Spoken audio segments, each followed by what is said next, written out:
नमस्ते दोस्तों। स्वागत है आपका सुनो किताब से के इस एपिसोड में जहां हम ऐसी आइडियाज़ पर बात करते हैं जो हमें दुनिया को एक नए नज़रिए से देखने के लिए इंस्पायर करती है। आज हम बात करेंगे हंस रोसलिंग की ज़िंदगी और उनकी शानदार बुक फैक्टफुलनेस के बारे में। हंस रोसलिंग एक मेडिकल डॉक्टर, इंटरनेशनल हेल्थ के प्रोफेसर और मशहूर पब्लिक एजुकेटर थे। उनकी सोच और काम ने लाखों लोगों को इंस्पायर किया है। हंस रोसलिंग ने गैप माइंडर फाउंडेशन की स्थापना की, जो फैक्ट्स पर बेस्ट वर्ल्ड व्यू को प्रमोट करने का काम करती है। उनके बेटे ओला रोसलिंग और बहू अन्ना रोसलिंग रॉलैंड ने उनके साथ मिलकर ऐसे विजुअल टूल्स बनाए जो ग्लोबल ट्रेंड्स को समझने में मदद करते हैं। इनका काम आज के नेगेटिविटी और मिसइन्फॉर्मेशन से भरी दुनिया में उम्मीद की किरण जैसा है। अब आप सोच रहे होंगे, हंस रोसलिंग पर फोकस क्यों? आज के समय में उनकी क्या रेलेवेंस है? असल में, जब दुनिया में हर जगह सेंसेशनल न्यूज़ और ड्रामेटिक स्टोरीज का बोलबाला है, रोसलिंग का अप्रोच हमें सिखाता है कि सतह के नीचे जाकर चीज़ों को देखना कितना ज़रूरी है। वो हमें डेटा और ट्रेंड्स के ज़रिए वो सच दिखाते हैं जो अक्सर छुपा रहता है। तो अपना कॉफ़ी मग उठाए, रिलैक्स कीजिए और चलिए एक्सप्लोर करते हैं कि रोसलिंग की इनसाइट्स हमें हमारी दुनिया को ज़्यादा पॉजिटिवली और क्रिटिकली देखने के लिए कैसे इंस्पायर कर सकती है। हंस रोसलिंग सिर्फ एक साइंटिस्ट नहीं थे, वो एक शानदार स्टोरी टेलर भी थे।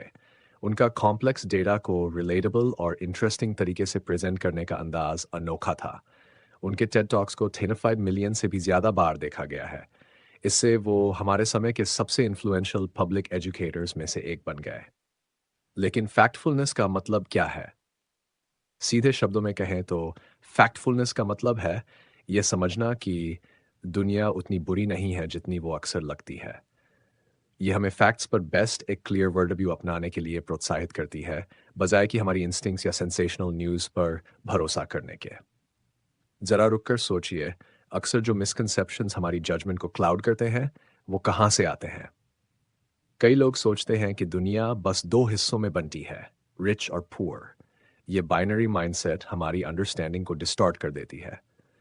लेकिन रोसलिंग हमें इस गैप इंस्टिंक्ट से बाहर निकलने को कहते हैं। उदाहरण के लिए, क्या आप जानते हैं कि पिछले 30 सालों में एक्सट्रीम पॉवर्टी में जीने वाली दुनिया की पॉपुलेशन का प्रोपोर्शन लगभग आधा हो गया है? यह सच है। लेकिन फिर भी जब लोगों से पूछा जाता है, तो ज़्यादातर लोग इसका उल्टा मानते हैं। इसे रोसलिंग नेगेटिविटी इंस्टिंक्ट कहते हैं, यानी हमारी टेंडेंसी बुरी चीज़ों पर ज़्यादा ध्यान देने की। अपनी बुक में रोसलिंग कुछ सवाल पूछते हैं जो हमारी दुनिया को समझने की सोच को चैलेंज करते हैं। जैसे कि आज की लो इनकम कंट्रीज़ में कितनी लड़कियां प्राइमरी स्कूल पूरा करती हैं? ज़्यादातर लोग इसका जवाब बहुत कम मांगते हैं। जबकि सच्चाई यह है कि लो इनकम कंट्रीज़ में लगभग 60% लड़कियां प्राइमरी स्कूल कंप्लीट करती हैं। ये सिग्निफिकेंट प्रोग्रेस को रिफ्लेक्ट करता है। तो हमें इन चीज़ों के बारे में जानकारी क्यों नहीं होती? रोसलिंग कहते हैं कि हमारा दिमाग ड्रामेटिक और नेगेटिव चीज़ों पर ज़्यादा ध्यान देता है। यह हमारी सर्वाइवल इंस्टिंक्ट का हिस्सा है। लेकिन आज के समय में यह हमारी रियलिटी को डिस्टॉर्ट कर देता है। लेकिन सिर्फ इंस्टिंक्ट्स को पहचानना काफ़ी नहीं है, हमें एक्टिवली उनके खिलाफ काम करना होगा। फैक्टफुलनेस में रोसलिंग हमें टूल्स देते हैं जो हमें क्यूरियोसिटी अपनाने और फैक्ट्स ढूंढने के लिए प्रेरित करते हैं। सवाल पूछने और असम्पशंस को चैलेंज करने से हम अपनी फियर्स और मिसकंसेप्शंस को क्लियर अंडरस्टैंडिंग से रिप्लेस कर सकते हैं। रोसलिंग की ज़िंदगी की कहानी भी उनकी टीचिंग्स की तरह इंस्पायरिंग है। वो स्वीडन में बड़े हुए, जहां उन्होंने कई चैलेंजेस और ट्रायम्फ्स देखे। उनकी पैशन एजुकेशन के लिए थी और उन्होंने अपनी पूरी ज़िंदगी ग्लोबल हेल्थ को बेहतर बनाने में लगा दी। रोसलिंग ने एक बार कहा था, आई लव द सर्कस।